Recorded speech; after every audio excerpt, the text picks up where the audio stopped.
എന്നാൽ നമുക്കൊരു യാത്ര പോയാലോ?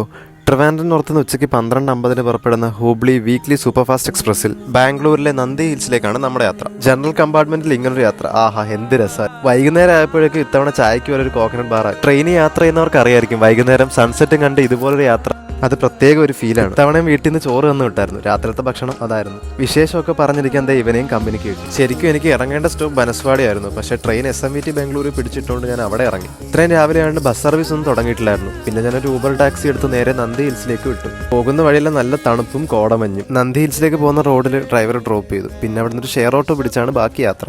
നന്ദി ഹിൽസിൽ സൺറൈസും പിന്നെ ക്ലൗഡ് ബെഡും ഒക്കെ ഉണ്ടെങ്കിൽ അതൊക്കെ ഒന്ന് കാണാൻ വേണ്ടിയാണ് ഈ യാത്ര. നന്ദി ഹിൽസിന്റെ ടോപ്പിലെത്തി നമ്മൾ ഇതുപോലെ ക്യൂ നിന്ന് ടിക്കറ്റ് എടുക്കണം. ടിക്കറ്റ് കൗണ്ടർ അത്യാവശ്യം നല്ല തിരക്കുണ്ടായിരുന്നു. അവസാനം എങ്ങനെ ഒരു ടിക്കറ്റ് ഒക്കെ ഒപ്പിച്ച് സൺറൈസ് വ്യൂ പോയിന്റിലേക്കുള്ള ഓട്ടത്തിലാണ്.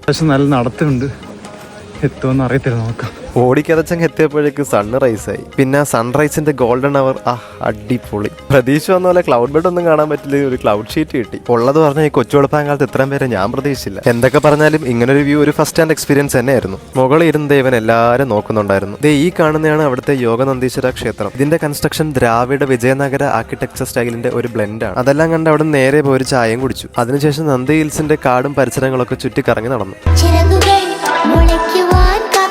ഇവരെല്ലാം ഇവിടുന്ന് പരിചയപ്പെട്ട നമ്മുടെ കന്നഡ മച്ചന്മാരാണ്. അങ്ങനെ അവരോട് യാത്രയും പറഞ്ഞ് ഞാൻ ഇറങ്ങി. ഇവർ അടുത്ത് എവിടെയാണ് നമ്മുടെ ടിപ്പു സുൽത്താന്റെ സമ്മർ ഹൗസ്. ഇനി അതൊന്ന് പോയി കാണണം. ഇൻഡോ ഇസ്ലാമിക് വാസ്തുവിദ്യയിൽ ഹൈദർ അലി നിർമ്മിച്ച ഈ ഹൗസ് ടിപ്പു തന്റെ വേനൽക്കാല വസതിയായി ഉപയോഗിച്ചിരുന്നു. അവിടുന്ന് ഇറങ്ങി മലയടിവാരത്തിലേക്ക് നടന്നാൽ ശ്രീ ഗവി വീരഭദ്രേശ്വര ടെമ്പിളും കാണാം. ഇതെല്ലാം കണ്ടു കഴിഞ്ഞപ്പോൾ തന്നെ നല്ലപോലെ വിശപ്പായി. ഇനി എന്തെങ്കിലും കഴിക്കണം. ബ്രേക്ക്ഫാസ്റ്റ് ഒക്കെ കഴിച്ച് ബസ് കയറി നേരെ ബാംഗ്ലൂരേക്ക് വിട്ടു. ഇവിടുന്ന് മെട്രോ പിടിച്ച് നേരെ ജയനഗറിലേക്ക് പോയി.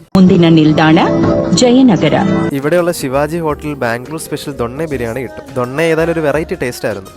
ഈ ബ്രോയും ബാംഗ്ലൂർ കാണാൻ വേണ്ടി വന്നതാണ്. അവിടുന്ന് നേരെ കബൻ പാർക്കിലേക്ക് പോയി വൈകുന്നേരം വരെ അവിടെ സ്പെൻഡ് ചെയ്തു. ഫൈനലി രാമേശ്വരം കഫേ പോയി പൊടിയിടലേക്ക് കഴിച്ച് ബാംഗ്ലൂരിനോട് വിട പറയുകയാണ്. അപ്പോൾ മറ്റൊരു യാത്രയുമായി വീണ്ടും കാണാം.